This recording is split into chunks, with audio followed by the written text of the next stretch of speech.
आज हम बात करने वाले हैं चाइना की इंडिया के खिलाफ स्ट्रैटेजी ऑफ इनसर्कलमेंट की और जानेंगे कि चाइना इंडियन ओशन रीजन और साउथ एशिया में किन स्ट्रैटेजिक लोकेशंस का इस्तेमाल कर इंडिया को चैलेंज करने की कोशिश में है। स्ट्रैटेजी ऑफ इनसर्कलमेंट का मतलब है कि एक ऐसी पॉलिटिकल और मिलिट्री स्ट्रैटेजी जिसके तहत राइवल नेशंस को चारों तरफ से अपने मिलिट्री बेस या फ्रेंडली टेरिटरीज की हेल्प से घेर लेना और वॉर के वक्त उसे मिलिटरीली आइसोलेट कर देना। चाइना इंडिया के खिलाफ इसी स्ट्रैटेजी का यूज कर रहा है। इसको लेकर चर्चा 2004 में स्ट्रिंग ऑफ पल्स हाइपोथेसिस के इमर्जेंस से और ज्यादा तेज हो गई थी। स्ट्रिंग ऑफ पल्स हाइपोथेसिस के हिसाब से चाइना इंडियन ओशन में एक नेटवर्क ऑफ चाइनीज मिलिट्री और कमर्शियल फैसिलिटीज स्टैब्लिश कर रहा है और अपने रिलेशनशिप्स को ऐसे इंप्रूव कर रहा है ताकि वो इंडिया के खिलाफ उसे यूज कर सके। ये फैसिलिटीज हॉर्न ऑफ अफ्रीका से लेकर चाइनीज मेनलैंड पोर्ट तक फैली हुई हैं। कई एनालिस्ट मानते हैं कि string of pulse, belt and road initiative और डेड ट्रैप डिप्लोमेसी मिलकर चाइना की एनसर्कलमेंट स्ट्रैटेजी को कंप्लीट बनाते हैं। इस वीडियो में हम जानेंगे कि चाइना की इस स्ट्रैटेजी में कौन से देश इंपॉर्टेंट रोल प्ले कर रहे हैं। इसके अलावा हम ये भी देखेंगे कि चाइना ने अभी तक कौन से इंपॉर्टेंट स्ट्रैटेजिक इन्वेस्टमेंट्स किए हैं और किस तरीके से वो अपने टाइज को एक्सपैंड करने में लगे हैं। आखिर में हम इंडिया के काउंटर एनसर्कलमेंट के प्लान पर भी डिटेल में बात करेंगे। दोस्तों, मैं हूं आदर्श गुप्ता और स्वागत है आपका स्टडी आईक्यू में। अगर आप इस लेक्चर से रिलेटेड पीडीएफ या इंपॉर्टेंट डॉक्यूमेंट चाहते हैं तो आप मेरा टेलीग्राम चैनल ज्वाइन कर सकते हैं। Here is the link and you can also follow me on Instagram for regular updates. East Africa में सबसे इंपॉर्टेंट चाइनीज एसेट है डिजिबूटी, जहां चाइना ने एक मिलिट्री सपोर्ट बेस बना रखा है। ये बेस 2017 में एग्जिस्टेंस में आया था। डिजिबूटी बाबिल मंदिर में लोकेटेड एक स्ट्रैटेजिक लैंड है जो गल्फ ऑफ एडन को रेड सी से सेपरेट करता है और क्रूशल चोक पॉइंट सुएज कनाल को गार्ड करता है। इस रीजन में कई सोमालिया बेस्ड पायरेसी भी मेजर प्रॉब्लम है, जिसके चलते ही डिजिबूटी में सिर्फ चाइनीज नहीं बल्कि यूएस, फ्रेंच और जापानीज बेसेस भी हैं। चाइनीज बेस डिजिबूटी सिटी के वेस्ट में लोकेटेड पोर्ट ऑफ डोराले में है और बाकी कंट्रीज के बेस इसके साउथ में है।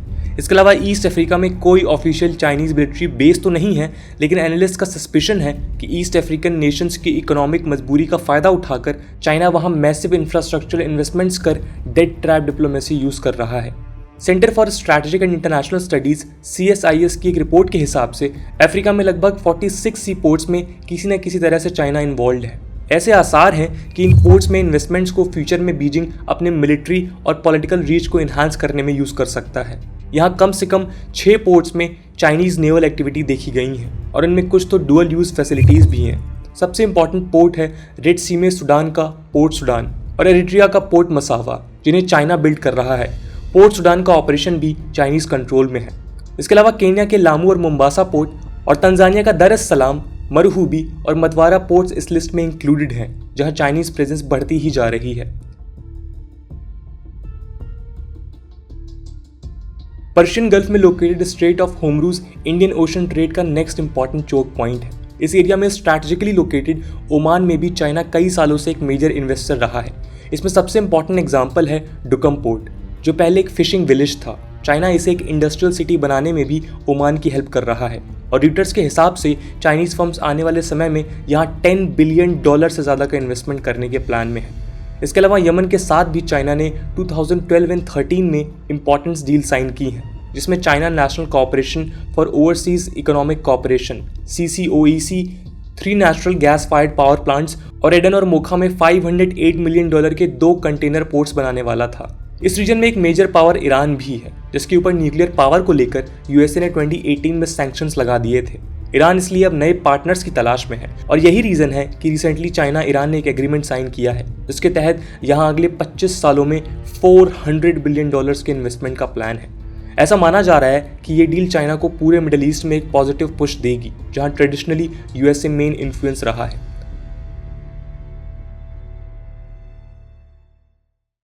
पाकिस्तान इंडिया के लिए सबसे बड़ा सिक्योरिटी थ्रेट माना जाता है और उसके चाइना के साथ रिलेशंस पिछले सालों में काफ़ी रैपिडली ट्रांसफॉर्म हुए हैं। इसका एक कारण पाकिस्तान के ट्रेडिशनल एलाई यूएसए का उससे दूर हो जाना भी है। पाकिस्तान में सबसे इंपॉर्टेंट स्ट्रैटेजिक पॉइंट है पोर्ट ऑफ ग्वादर, जिसके कंस्ट्रक्शन राइट्स चाइना ने अगले 40 ईयर्स के लिए ले लिए हैं। ग्वादर पोर्ट ईरान में इंडियन इन्वेस्टमेंट चाबहार के सबसे पास है। ग्वादर का इंपॉर्टेंस इसलिए भी है क्योंकि चाइना के ambitious belt and road initiative और मेरीटाइम सिल्क रोड के बीच ये एक क्रूशल लिंक की तरह देखा जा रहा है। BRI के under China Pakistan economic corridor CPEC China को डायरेक्टली ग्वादर पोर्ट का एक्सेस भी देने वाला है। CPEC ऑलरेडी इंडिया के लिए कंसर्न है क्योंकि वो इंडियन टेरिटरी गिलगिट बाल्टिस्तान से पास होगा, जो फिलहाल पाकिस्तान के इलीगल कंट्रोल में है। इसके अलावा पाकिस्तान के साथ चाइना के increasing and improving military ties और मिलिट्री असिस्टेंस भी इंडिया के लिए वरीसम है। सिप्री के ओवर द ईयर्स डेटा को अगर हम कंपेयर करें तो पता चलता है कि चाइना पाकिस्तान का लार्जेस्ट आर्म्स पार्टनर है, जहां से आर्म्स इंपोर्ट 2009 से 18 के बीच में 58.42% से 2014 से 18 के बीच में 69.12% तक बढ़े हैं। Centre for strategic and international studies के एशिया मैरीटाइम ट्रांसपेरेंसी इनिशिएटिव की एक रिपोर्ट के हिसाब से चाइना मालदीव्स में भी कई सालों से एक्टिव रहा है। इनमें सबसे इंपॉर्टेंट यहाँ के आइलैंड डेवलपमेंट प्रोजेक्ट्स हैं, जिनमें फेदू फिनोलू, कुनावाशी और मालदीव कैपिटल माले के पास लोकेटेड हुलू माले हैं। मालदीव्स इंडिया के लिए एक कॉज ऑफ कंसर्न बन गया था जब pro China president Abdullah Yamin की वजह से 2018 में मालदीव्स पॉलिटिकल क्राइसिस में चला गया था।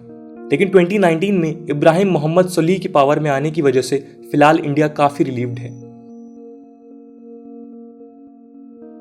श्रीलंका में चाइनीज डेट डिप्लोमेसी सबसे ज्यादा प्रोमिनेंटली देखी गई है। यहाँ के हम्बनटोटा पोर्ट को चाइनीज स्टेट ओन्ड कंपनी ने 99 ईयर्स के लिए लीज पर ले लिया है और रिसेंटली श्रीलंकन पार्लियामेंट ने कंट्रोवर्शियल कोलंबो पोर्ट सिटी को लेकर एक बिल भी पास किया है। ये बिल कोलंबो पोर्ट सिटी पर चाइना के कंट्रोल को और मजबूत करने का काम कर सकता है। इसके अलावा श्रीलंका में चाइना इंडियन टेरिटरी के काफी close 2 hybrid renewable energy plants पर काम कर रहा है। ये पाल्क बे में लोकेटेड नैना तिवु और अनाले तिवु नाम के श्रीलंकन आइलैंड्स हैं। अगला इमर्जिंग चाइनीज पार्टनर शायद बांग्लादेश है, जिसके साथ 2017 में हुई डील में चाइनीज कंपनीज ने बांग्लादेश में 3 नेचुरल गैस फील्ड्स परचेज किए। इसके अलावा चाइना बांग्लादेश को एक 220 किलोमीटर का पाइपलाइन को बिल्ड करने में हेल्प और पार्शियली फाइनेंस भी करेगा, जो इंपोर्टेड ऑयल को डायरेक्टली चिटागोंग रिफाइनरी में ऑफलोड करने में हेल्प करेगा। 2019 में बांग्लादेश ने चाइना को उसके 2 सबसे इंपॉर्टेंट लार्जेस्ट सी पोर्ट्स का एक्सेस दे दिया, चिटागोंग और मोंगला। चाइना ने बांग्लादेश के साथ तो मोंगला पोर्ट को डेवलप करने की भी डील साइन की है। एक और मेजर चाइनीज प्लान जो इंडिया के लिए कंसर्निंग है वो है चाइना का तीस्ता रिवर के फ्लो को मैनेज करने का ऑफर, जो हमेशा से इंडिया और बांग्लादेश के बीच एक मेजर इशू रहा है। इसमें $1 बिलियन वर्थ एम्बैंकमेंट्स इन्वॉल्व हैं जो तीस्ता के अक्रॉस बनाए जाएंगे नियर इंडियन बॉर्डर। इसमें 85% फाइनेंसिंग चाइनीज लोन से होगा। इसके अलावा Chinese firms Dhaka Chittagong high speed rail project के कंस्ट्रक्शन और ऑपरेशन में भी इंटरेस्ट दिखा रही हैं। म्यांमार में चाइना का सबसे इंपॉर्टेंट स्ट्रैटेजिक एसेट है कोको आइलैंड। इसे maritime recognitions and electronic intelligence station कहा जाता है, जो बे ऑफ बंगाल में बर्मीज मेनलैंड से कुछ 300 किलोमीटर साउथ में लोकेटेड है। ये चाइना के म्यांमार में most important Chinese electronic intelligence installation है। इसके अलावा चाइनीज आर्मी एक स्मॉल बेस भी बिल्ड कर रही है जो little Coco island of Alexandra channel में है और इंडिया के अंडमान आइलैंड के नॉर्थ में है। इन दोनों आइलैंड्स का इस्तेमाल चाइना 1994 से कर रहा है, जब म्यांमार ने उसे ये लीज में दिए थे। ये दोनों आइलैंड्स स्ट्रेट ऑफ मलक्का से भी काफी क्लोज हैं, जो इस रीजन का मेजर चोक पॉइंट है। कोको आइलैंड एक आइडियल लोकेशन है जहां से चाइना इंडियन नेवल और मिसाइल लॉन्च फैसिलिटीज को मॉनिटर कर सकता है। 2020 में चाइनीज प्रेसिडेंट शी जिनपिंग के विजिट के बाद म्यांमार और चाइना के बीच कई मेजर डील्स भी साइन हुए हैं, जिसमें सबसे इंपॉर्टेंट इकोनॉमिक ऑफेंसिव है इंडियन ओशन में लोकेटेड डीप वाटर पोर्ट क्याकप्यू का डेवलपमेंट। म्यांमार में रिसेंट मिलिट्री कू के बाद चाइना का यूएनएससी में वीटो भी ये दिखाता है कि चाइना म्यांमार के साथ अपने टाइज को एक स्ट्रैटेजिक एंगल से देख रहा है।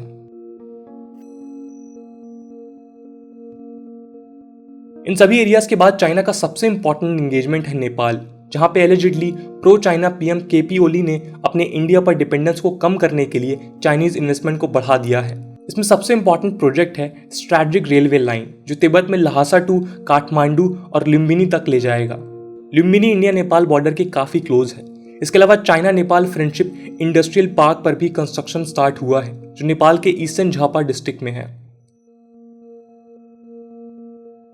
द वॉशिंगटन पोस्ट की एक रिपोर्ट के हिसाब से इंडिया के नॉर्थ में स्ट्रैटेजिकली लोकेटेड वाखान बॉर्डर से कुछ 12 किलोमीटर दूर चाइना ने डिजिबूटी के बाद अपना दूसरा मिलिट्री बेस बना लिया है। Wakhan corridor officially India, China और अफगानिस्तान के ट्राई जंक्शन पर लोकेटेड टेरिटरी है। हालांकि करंटली ये पीओके से कनेक्टेड है, जिसे पाकिस्तान ने इलीगली ऑक्युपाई कर रखा है। तजाकिस्तान में ये चाइनीज बेस इसलिए भी कंसर्निंग है क्योंकि तजाकिस्तान के फरखोर में इंडिया का एक लौता फॉरेन एयर बेस है। तो ये था एक डिटेल्ड एनालिसिस चाइना के स्ट्रैटेजिक इंसर्कलमेंट प्लान का। अब हम देखेंगे कि इंडिया इसको काउंटर करने के लिए क्या क्या कर रहा है। इंडिया का the necklace of diamond strategy सबसे मेन पॉलिसी है जो चर्चा में है।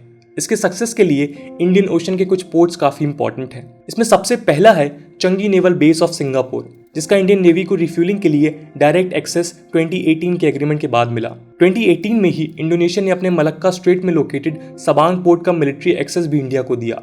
सबांग और चंगी चाइना के म्यांमार में लोकेटेड स्ट्रैटेजिक एसेट्स को काउंटर करने में हेल्पफुल हो सकते हैं। इसके अलावा इंडिया ने म्यांमार के साथ भी अपने रिलेशंस को इम्प्रूव किया है और वो म्यांमारी सितवे पोर्ट को Kaladan multi modal transit transport project के तहत डेवलप कर रहा है। चाइना के Persian Gulf, Horn of Africa और पाकिस्तान के ग्वादर में लोकेटेड पल्स को काउंटर करने के लिए ओमान का डुकम पोर्ट काफी क्रूशल हो सकता है। इंडिया को यहाँ पर इंडियन एयरफोर्स और इंडियन नेवी के लिए एक्सेस 2018 में मिला। इस रीजन के लिए चाबहार पोर्ट ऑफ ईरान भी क्रूशल है क्योंकि इसे इंडिया डेवलप कर रहा है। हालांकि चेंजिंग पॉलिटिकल इक्वेशंस की वजह से चाबहार का बेनिफिट इंडिया को कितना होगा वो थोड़ा डिबेटेबल है। ईस्ट अफ्रीका जैसे तंजानिया और केन्या में अगर कोई फ्यूचर डुअल यूज फैसिलिटी का मिलिट्री बेस बनता है तो उसके लिए इंडिया को ऑलरेडी सिशल्स के अजम्पशन आइलैंड का मिलिट्री एक्सेस मिला हुआ है। यहाँ पर इंडिया एक coastal surveillance radar system operate करता है। इस काउंटर इंसर्कलमेंट के अलावा इंडिया कई और स्टेप्स स्पेशली इकोनॉमिक फील्ड्स में ले रहा है। इसमें सबसे इंपॉर्टेंट है क्वाड के साथ इंक्रीजिंग एंगेजमेंट और एशियन पावर जैसे जापान के साथ इनहैंस्ड कोऑपरेशन। 2016 में शिंजो आबे ने expanded partnership for quality infrastructure EPQI launch किया। इसका मेन एम है चाइना के बेल्ट एंड रोड इनिशिएटिव को काउंटर करना। इसके अंडर इंडिया ने 2017 में जापान को Asia Africa growth corridor AAGC नाम के मैरीटाइम रूट में पार्टिसिपेट करने के लिए कन्विंस किया, जो 21st century Chinese maritime silk road को काउंटर करने में मददगार साबित हो सकता है।